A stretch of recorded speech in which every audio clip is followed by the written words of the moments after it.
ማለት ለምንድነው በሌለውበት ልጅ ነው እንዴ? ሩታ ምን ችግር አለው እኮ እኔ በሌለውበት እኔ ሳላቅ ለኔ ሳታሳውቅ ብድግ አድርገህ ትወስደዋለህ ልጁ እንዴ? ሩታ ልጁ እኔም አንቺም ነው አይደል?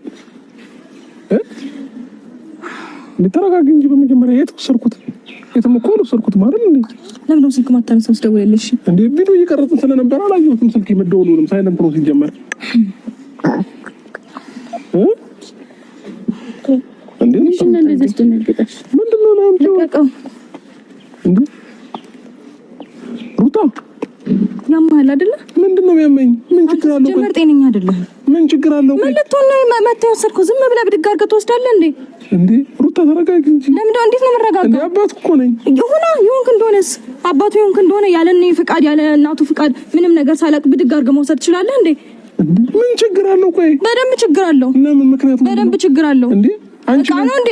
እቃ ነው ዝም ብለህ ብድግ አድርገህ እንደፈለግህ አንስተህ ይዘው የምትሄደው እንዴ? ሩታ ተረጋጊ። በመጀመሪያ ራስሽን አረጋጊ። እያወራሽ ያለሽው ነገር ግን ታውቆሻል እንዴ?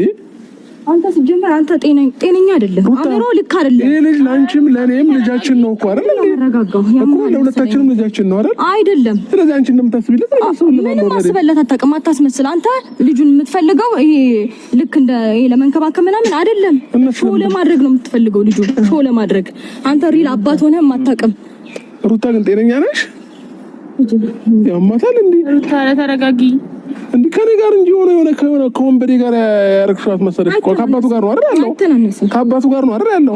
እኔ ደግሞ ልጄን በፈለኩት ታይም መምጣት የመውሰድ መብት አለኝ። ተረጋጓት፣ ጨቃጨቁ የለህም። እውነት ለመናገር ሰማኝ፣ እኔ መልካም ነገርን ጥሩ ነገርን መርጬ እንጂ እንደፈለክ እንደ ዕቃ ብድግ አድርገው የመውሰድ መብት የለህም። እንዴ መብት የለኝም። ገባህ አይደለ?